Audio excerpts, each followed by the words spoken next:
ദേവാലയത്തിലെ പണ്ഡിതന്മാരോട് ഈശോ തർക്കിക്കുന്നു. ഈശോയെ ഞാൻ കാണുന്നു. യുവത്വത്തിലേക്ക് കടന്നു വരുന്ന ഈശോ. വെള്ള ലിനൻ കൊണ്ടുള്ള ഒരു ഉടുപ്പാണ് ഈശോ ധരിച്ചിരിക്കുന്നത്.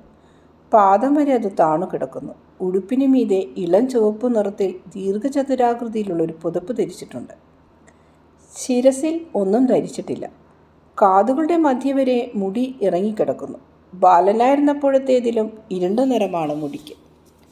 പ്രായത്തെ കവിഞ്ഞ് ഉയരവും ശക്തിയുമുള്ള ശരീരം. പ്രായം കുറവാണെന്ന് മുഖം വെളിവാക്കുന്നു.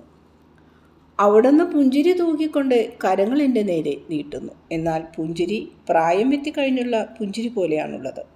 ശാന്തമായ പുഞ്ചിരി, എന്നാൽ ഗൗരവം കലർന്നത്. ഈശോ ഒറ്റയ്ക്ക് നിൽക്കുന്നു. വേറൊന്നും ഞാൻ തൽക്കാലം കാണുന്നില്ല. ഒരു റോഡരികിൽ പൊക്കം കുറഞ്ഞ ഒരു മതിലിൽ ചാരിയാണ് ഈശോ നിൽക്കുന്നത്. മലയിലേക്ക് കയറിയും ഇറങ്ങിയും കിടക്കുന്ന ഒരു ചെറിയ റോഡാണ്. റോഡ് മോശം. കല്ലും കട്ടയുമെല്ലാം ചിതറിക്കിടക്കുന്നു. നടുവിൽ ഒരു കുഴിയും. മഴക്കാലത്ത് അതൊരു തോട് പോലെ ഒഴുകും. ഇപ്പോൾ അത് ഉണങ്ങിക്കിടക്കുന്നു. പ്രകാശമുള്ള നല്ല ദിവസം. ഞാനും ആ പൊക്കം കുറഞ്ഞ ഭിത്തിയുടെ അരികിൽ ചെന്ന് നിന്ന് ഈശോ ചെയ്യുന്നത് പോലെ താഴേക്കും ചുറ്റിലും നോക്കി കാണുന്നത് പോലെ തോന്നുന്നു. കുറേ വീടുകൾ കൂട്ടമായി, എന്നാൽ ഒരു ക്രമമില്ലാതെ താഴെ കാണുന്നു. ചില വീടുകൾ പൊക്കമുള്ളവയാണ്, ചിലത് തീരെ പൊക്കം കുറഞ്ഞവ. എല്ലാ വശത്തേക്കും ചിതറിക്കിടക്കുന്നത് പോലെയാണ് അവ തോന്നിക്കുന്നത്.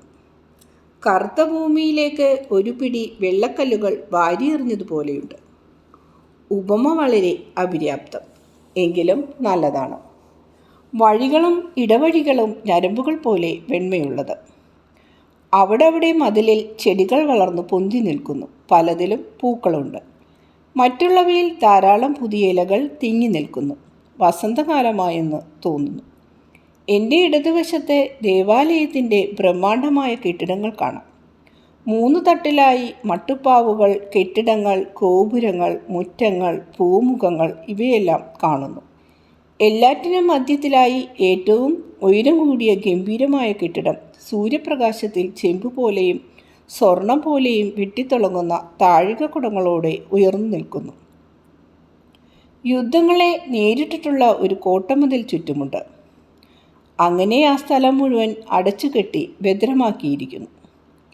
മതിലിൻ്റെ മുകൾ ഭാഗം ഒരു പ്രത്യേക തരത്തിലുള്ള കനത്ത അരഭിത്തി കെട്ടി ബലവത്താക്കിയിട്ടുണ്ട്. മുകളിലേക്ക് കയറുന്ന വീതി കുറഞ്ഞ ഒരു വഴിയുടെ മീതെ പണിതിരിക്കുന്ന ഉയരം കൂടിയ ഒരു ഗോപുരമുണ്ട്. അവിടെ നിന്നാൽ ദേവാലയം മുഴുവൻ ശരിക്കും കാണാം. കാർക്കശ്യമുള്ള ഒരു കാവൽഭടനെ പോലെ ഗോപുരം നിലകൊള്ളുന്നു.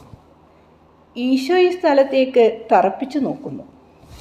പിന്നീട് തിരിഞ്ഞ് വീണ്ടും മതിൽ ചാരി നേരത്തെ നിന്ന പോലെ നിന്നുകൊണ്ട് മുൻപിൽ കാണുന്ന ഒരു ചെറിയ കുന്നിലേക്ക് നോക്കുന്നു.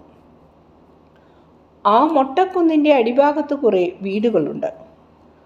മുകൾ ഭാഗം മുഴുവൻ ശൂന്യമാണ്. മുകളിലേക്കുള്ള ഒരു റോഡ് ഒരു വളച്ച വാതിലോടെ അവസാനിക്കുന്നു. അതിനപ്പുറത്തൊന്നുമില്ല. ചതുരത്തിലുള്ള കല്ലുകൾ പൊങ്ങിയും താണും ഇളകിയും കിടക്കുന്ന ഒരു വഴിയുണ്ട്. റോമാക്കാർ പണിത റോഡുകൾക്ക് ഉപയോഗിച്ച് ഇരിക്കുന്ന തരം വലിയ കല്ലുകളല്ല. വിയോറോജിയായിൽ കാണുന്ന പഴയ നിരത്തുകളിലേതുപോലെയുള്ള വിശിഷ്ടമായ കല്ലുകളാണ്. വിയോറോജിയായിൽ അവ ബാക്കിയുണ്ടോ എന്ന് എനിക്കറിഞ്ഞുകൂടാ. ഈ കല്ലുകൾ പരസ്പരം ചേർത്തിട്ടില്ല. വളരെ മോശമായ റോഡ്. ഈശോയുടെ മുഖം വളരെ ഗൗരവം കലർന്ന് കാണുന്നു. ദുഃഖത്തിൻ്റെ കാരണമറിയാൻ ഞാൻ ആ മൊട്ടക്കുന്നിലേക്ക് നോക്കി. എന്നാൽ പ്രത്യേകിച്ചൊന്നും കാണുന്നില്ല. നഗ്നമായ ഒരു ചെറുകുന്ന്, വേറൊന്നുമില്ല. എന്നാൽ ഈശോ എനിക്ക് നഷ്ടപ്പെട്ടു. കാരണം ഞാൻ തിരിഞ്ഞു നോക്കുമ്പോൾ ഈശോയില്ല. ഈ ദർശനത്തോടെ ഞാൻ ഉറക്കം പിടിക്കുന്നു. എല്ലാവരും ഉറക്കമായതിനാൽ എനിക്ക് ഉറങ്ങാനും അങ്ങനെ സ്വല്പം ശക്തി വീണ്ടെടുക്കുവാനും കഴിഞ്ഞു. എൻ്റെ മനസ്സ് ശാന്തമായി. ഞാൻ കണ്ട കാഴ്ചയുടെ ഓർമ്മയുമായി ഉണരുമ്പോൾ ഒരിക്കലും കണ്ടിട്ടില്ലാത്തൊരു സ്ഥലത്താണ് ഞാൻ. പല അങ്കണങ്ങൾ, നീരുറവകൾ, പൂമുഖങ്ങൾ, വീടുകൾ അല്ല, വൻകൂടാരങ്ങൾ. വീടുകളെ എന്നതിനേക്കാൾ വലിയ മണ്ഡപങ്ങളോടാണ് അവയ്ക്ക് സാദൃമ്യം. ഇവയെല്ലാം കാണുന്നു.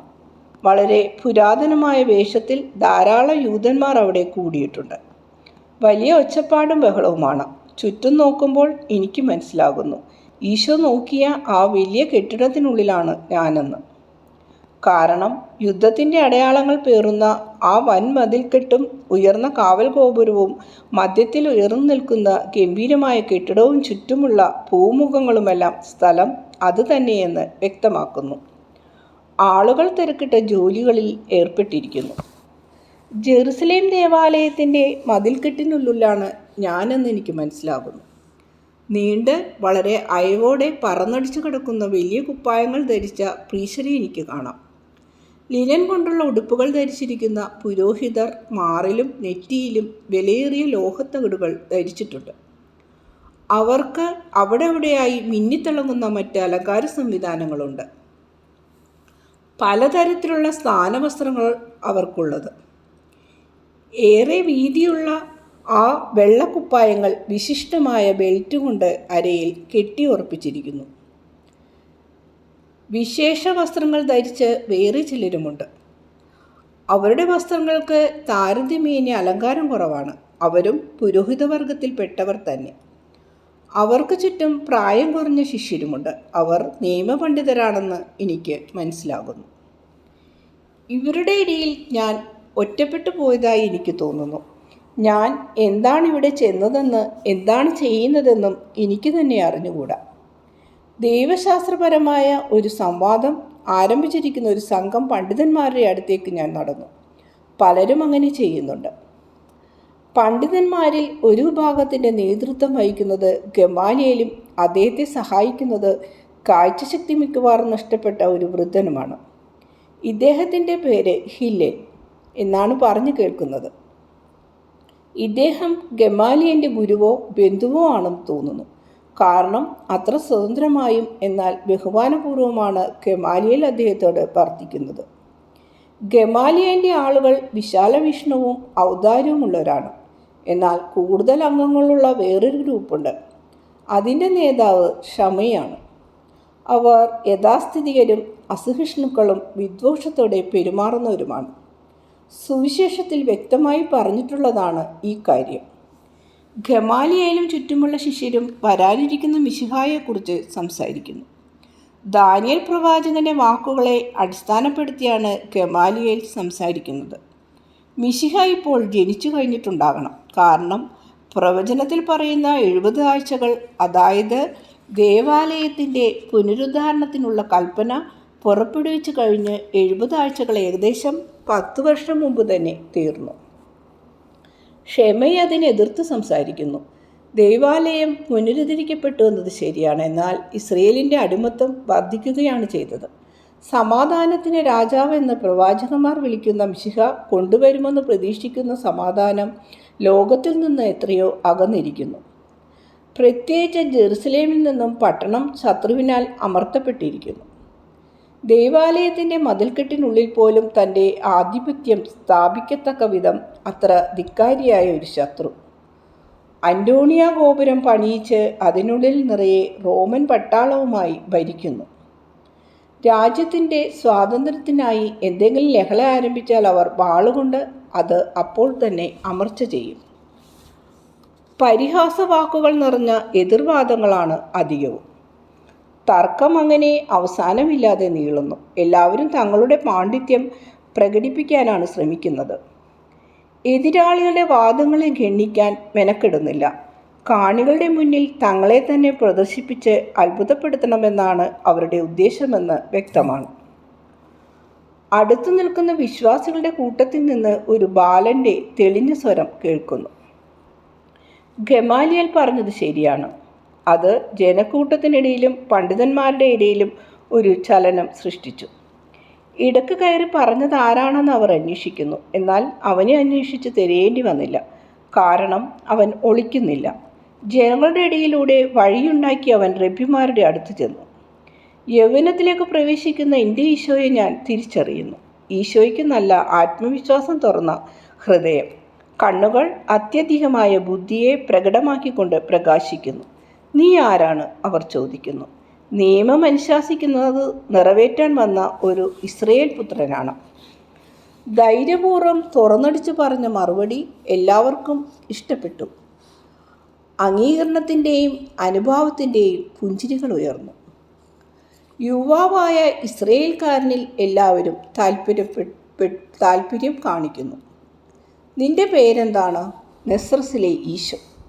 ഷെമൈ വിഭാഗക്കാരുടെ താൽപ്പര്യമെല്ലാം മങ്ങിപ്പോയി. എന്നാൽ ഗമാലിയേൽ കൂടുതൽ താൽപ്പര്യത്തോടെ ഹില്ലേലിനോട് സംഭാഷണം തുടരുന്നു.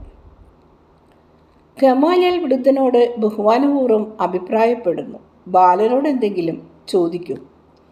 നിന്റെ നിഗമനത്തിൻ്റെ അടിസ്ഥാനം എന്താണ്? ഹില്ലേൽ ചോദിക്കുന്നു. മറുപടി പറയുമ്പോൾ അവയ്ക്കെതിരെ ഞാൻ പേരുകൾ എഴുതാം. അപ്പോൾ കാര്യം വ്യക്തമാക്കാം. സംക്ഷിപ്തമായിരിക്കുകയും ചെയ്യും. ഈശോ പ്രവചനത്തെ അടിസ്ഥാനപ്പെടുത്തിയാണ് പ്രവചനത്തിൽ പറഞ്ഞിരിക്കുന്ന സമയവും അടയാളങ്ങളും ശരിയായിരുന്നു. പ്രവചനം നിറവേറിയപ്പോൾ അതെല്ലാം സംഭവിച്ചു. സീസർ നമ്മെ അധീനപ്പെടുത്തിയിരിക്കുന്നു എന്നത് ശരിയാണ്. എന്നാൽ ആ 70 ആഴ്ചകൾ കഴിഞ്ഞപ്പോൾ ജനസംഖ്യ തിട്ടപ്പെടുത്താൻ കൽപ്പന അയക്കത്തക്ക വിധം ലോകം മുഴുവനും പാലസ്തീനായും സമാധാനത്തിലായിരുന്നു. സാമ്രാജ്യത്തിൽ എവിടെയെങ്കിലും യുദ്ധവും പാലസ്തീനായിൽ ലഹളവും നടന്നിരുന്നെങ്കിൽ അത് ചെയ്യാൻ അയാൾക്ക് കഴിയുമായിരുന്നില്ല. ആ സമയം പൂർത്തിയായതുപോലെ തന്നെ മറ്റേ സമയവും, അതായത് ദേവാലയത്തിൻ്റെ പുനരുദ്ധാരണത്തിന് ശേഷം 62 ആഴ്ചകളും പിന്നെ ഒരാഴ്ചയും കഴിയുമ്പോൾ മിശിഹ അഭിഷേകം ചെയ്യപ്പെടും. മിശിഹായെ ആഗ്രഹിക്കാത്ത ജനത്തെക്കുറിച്ചുള്ള പ്രവചനത്തിൻ്റെ 2ാം ഭാഗവും പൂർത്തീകരിക്കപ്പെടും എന്നതും പൂർത്തിയായി.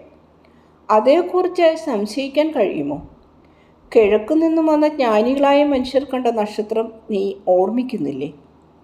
യൂദയായിലെ ബെത്ലഹേമിലെ ആകാശത്തിൽ അത് വന്നു നിന്നില്ലേ? യാക്കോബ് മുതലുള്ള പ്രവചനങ്ങളും ദർശനങ്ങളും മിശിഹായുടെ ജനനസ്ഥലമായി പറഞ്ഞിട്ടുള്ളത് ആ സ്ഥലം തന്നെയല്ലേ? ബേത്ലഹേമിൽ നിന്നുള്ള ദാവീദിൻ്റെ പുത്രൻ, യാക്കോബിൻ്റെ പുത്രനിൽ നിന്നുള്ള പുത്രൻ, മിശിഹായുടെ ജന്മസ്ഥലം അതായിരിക്കുമെന്നല്ലേ പ്രവചിച്ചിട്ടുള്ളത്? നീ ബാലാമിനെ ഓർക്കുന്നില്ലേ? യാക്കോബിൽ നിന്നൊരു നക്ഷത്രം ജനിക്കും. കിഴക്കു നിന്നുള്ള ജ്ഞാനികളായ മനുഷ്യർ നക്ഷത്രം കണ്ടു. അതിൻ്റെ പേര് മനസ്സിലാക്കി മിശിഹ തങ്ങളുടെ വിശുദ്ധിയും വിശ്വാസവും അവരുടെ കണ്ണുകളെയും കാതുകളെയും തുറന്നു. അവർ കണ്ടു, അവർ ഗ്രഹിച്ചു.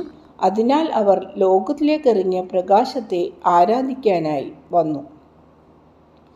ഷെമൈ ഈശോയെ അതിരൂക്ഷമായി നോക്കിക്കൊണ്ട് ചോദിക്കുന്നു. നക്ഷത്രം കണ്ട സമയത്ത് ബെത്ലഹേം എഫ്രാത്തിയിൽ മിശിഹ ജനിച്ചു എന്നാണോ നീ ഉദ്ദേശിക്കുന്നത്? ഈശോ: അതെ, അതാണ് ഞാൻ ഉദ്ദേശിക്കുന്നത്.